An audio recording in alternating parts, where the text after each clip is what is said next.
आशा के मोती चैनल में बुढ़िया माई की पुष्कर स्नान की कहानी। एक बुढ़िया माई थी जो चतुर्मास में पुष्कर स्नान किया करती थी। उसके एक बेटा और बहू थे। सास ने बहू को फलाहार बनाने को कहा तो बहू ने खाली टिफिन ही रख दिया। बेटा माँ को पहुँचाने के लिए पुष्कर गया। रास्ते में माँ से बोला, माँ फलाहार कर लो। जहाँ पानी मिला वही फलाहार करने बैठ गई तो भगवान की कृपा से खाली टिफिन फलों से भर गया। पुष्कर माँ के रहने के लिए झोपड़ी बनाकर बेटा वापस आ गया। रात्रि में श्रावण मास आया और बोला, बुढ़िया माई दरवाजा खोल। तब बुढ़िया माई ने पूछा, आप कौन हैं? मैं श्रावण मास। बुढ़िया ने तुरंत दरवाजा खोल दिया। बुढ़िया माई ने शिव पार्वती की पूजा अर्चना की, बेल पत्र से अभिषेक किया। जाते समय श्रावण मास ने बुढ़िया माई को आशीर्वाद दिया और झोंपड़ी की एक दीवार सोने की हो गई। भाद्रपद मास आया, उसने भी दरवाजा खोलने को कहा। बुढ़िया माई ने दरवाजा खोला, सत्तू बनाकर कजरी तीज मनाई।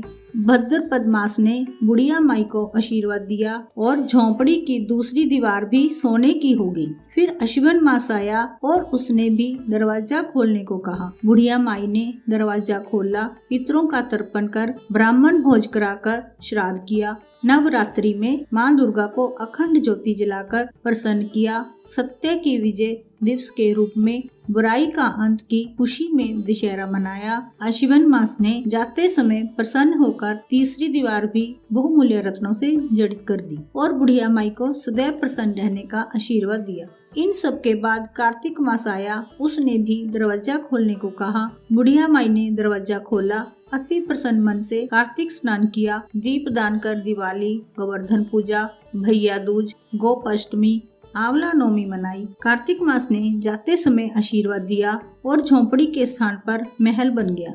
बुढ़िया माई गरीबों की सेवा कर भजन कीर्तन में अपना समय व्यतीत करने लगी।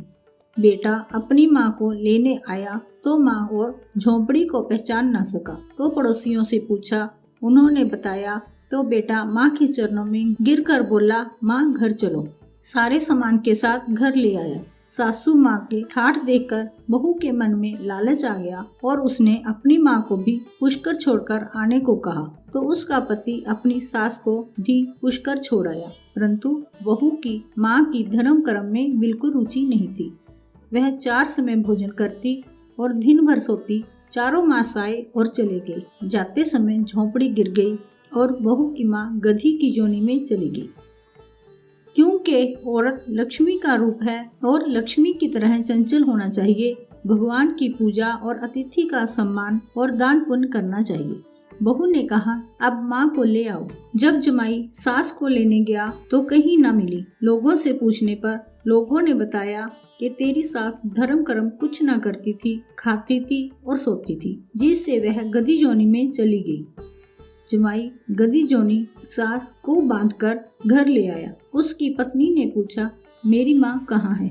तब पति ने कहा, तेरे लालच की वजह से तेरी माँ गधी जोनी में आ गई है। बड़े बड़े विद्वानों, ब्राह्मण, ऋषि मुनियों से पूछने पर उन्होंने बताया कि तेरी सास के स्नान किए पानी से स्नान करने पर उसे मनुष्य जोनी मिलेगी। तब बहू ने ऐसा ही किया और उसकी माँ पुनः मनुष्य जोनी में आ गई। हे राधा दामोदर, भगवान जैसा बुढ़िया माई को दिया वैसा सबको देना। कहने को, सुनने वाले को, हुंकारा भरने वाले को और हमारे सारे परिवार को।